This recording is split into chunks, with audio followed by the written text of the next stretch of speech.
चलिए देखिए,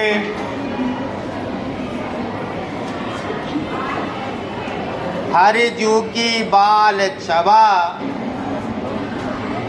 कहो बरनी, सकल सुख की शिव कोटि मनोज शोभा हरणे, भुज भुजंग सरोज लयनय बदन बिंदु जित लरनी, रहे विवरण सलिल नभ उपमा अपर दुर्डरनी, मंजू मेचक मृदुल तनु अनुहरत भूषण भरनी, मनौ सुभग सिंगार शीश तरु फरियो अद्भुत फरनी, चलत पद प्रतिबिंब मणि आंगन गुटरनी करनी, चलत शंभु शुंभ छवि भरी लेति उर जनु धरनी, पुण्य फल अनुभवति सुतई बिलोक कै नंद धरनी, सूर प्रभु की उर बसे किलकनी ललित लड़खनी।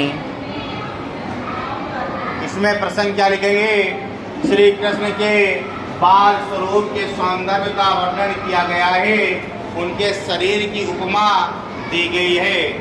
उपमा का मतलब उनके शरीर की तुलना किसी दूसरी वस्तु विशेष से की गई है, इसलिए उनके शरीर के सौंदर्य का वर्णन किया जा रहा है। व्याख्या क्या है ये समझिए। हरि जू की बाल छवि कहो वर्णि, जो हरि है श्री कृष्ण है, बाल छवि यानी बाल स्वरूप का वर्णन कैसे किया जा सकता है या कौन कर सकता है? हरि जू की बाल छवि कहो वर्णि, कहो वर्णि कहिए वर्णन, हरि यानी श्री कृष्ण की जो की बाल छवि, उसके जो बाल्य अवस्था है श्री कृष्ण उनकी बाल छवि का वर्णन किया जा रहा है या कौन कर सकता है, इसके बारे में बता रहे हैं। सकल सुख की शिव, सकल सुख की शिव कोटि मनोज शोभा हरणी, जो सुख को प्राप्त करने वाला होता है, जो सुख को प्रदान करने वाला होता है, प्राप्त करने वाला होता है, कोटि मनोज शोभा हरणी, उस शोभा को हर रहे हैं। मनोज यानी चांद समझ लो आप, मनोज चांद का पर्यायवाची है कि नहीं है? है कि नहीं है? पता ही नहीं होगा तो हाँ ना का जवाब क्या दोगे? तो कहने का मतलब ये है जो सुख को प्रदान करने वाला होता है, उस सुख को भी हर रहे हैं इनका सौंदर्य। अब कैसे हर रहे हैं आप नीचे पढ़ेंगे, अभी देखेंगे क्या कहा जा रहा है। भुज भुजंग, भुज माने जो भुजाएं हैं, जो हाथ हैं, वो भुजंग यानी काले काले सांप जो लंबे लंबे होते हैं उनके बराबर है। जो श्री कृष्ण की भुजाएं हैं वो सर्प के तरीके काली नहीं है, लंबी है। सर्प लंबा भी होता है, ये नहीं सर्प काला ही होता है। सर्प के रंग तो अनेक होते हैं, लंबाई सबकी होती है, तो लंबाई लिया गया। और क्या कह रहा है? सरोज नयनई, सरोज किसका पर्यायवाची है? पता ही नहीं होगा। कमल का, किसका है? कमल का। नयनई, नयन किसके बराबर है? कमल के बराबर हैं। कमल के तरह सुंदर उनके नयन हैं। और क्या कह रहा है? बदन बिंदु जित लरनी, बिंदु किसका पर्यायवाची है? आप बताओ, बिंदु किसका पर्यायवाची है? चांद का। जो बदन है, जो शरीर है, वो चंद्रमा के भांति है।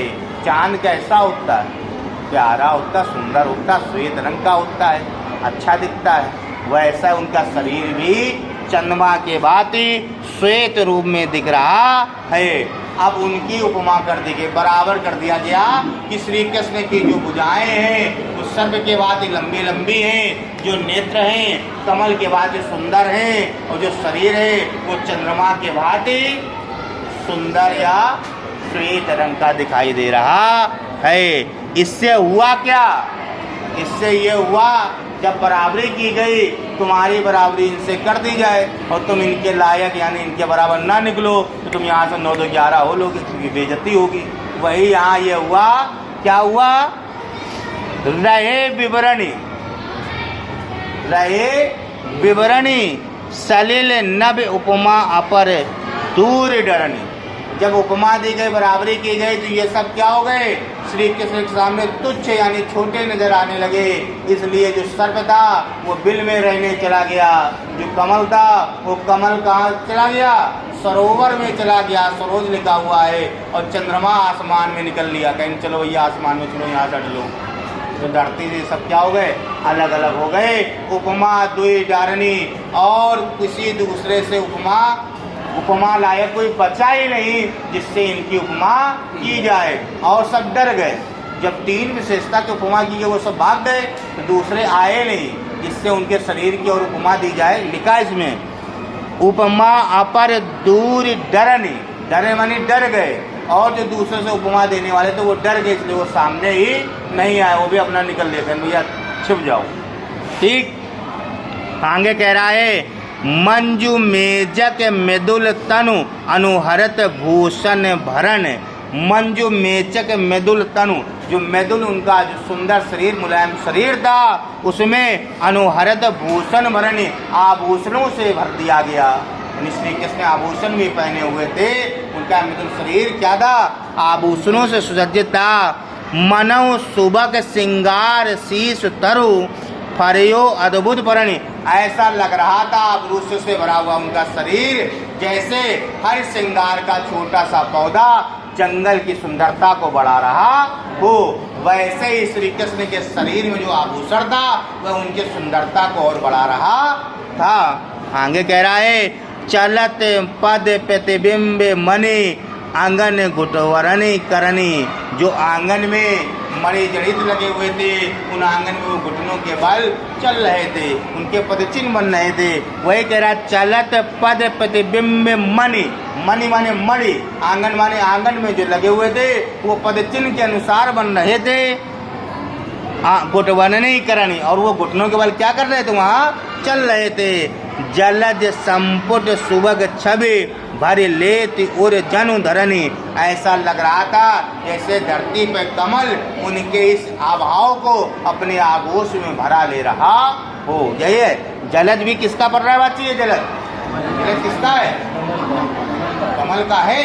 आगे क्या कह रहा है संपुट सुबग छवि, छवि माने जो उनकी छवि पड़ रही है, जो परछाई पड़ रही है। भरी लेती, भर ले रहे हैं, एकत्र किए ले रहे हैं। और जनु धरनी, जो धरती पर उनके पदचिन्ह बन रहे हैं। तो ऐसा लग रहा है जैसे कमल मानो उनके छवि को, इस पदचिन्ह को अपने आगोश में समेट ले रहे हो।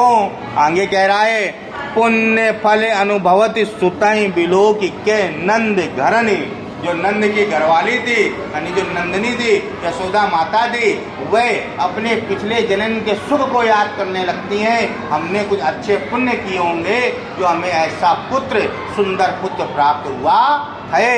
आगे कह रहा है सूर्य प्रभु की ओर बसे किलकनी ललित लड़कने, सूरदाजी कह रहे हैं प्रभु की बाल्य अवस्था की हंसने वाली किलकारियां को नंद और यशोदा माता सुन करके बहुत ही प्रसन्न हो रही हैं और उनके इस नटखट को देख रही हैं।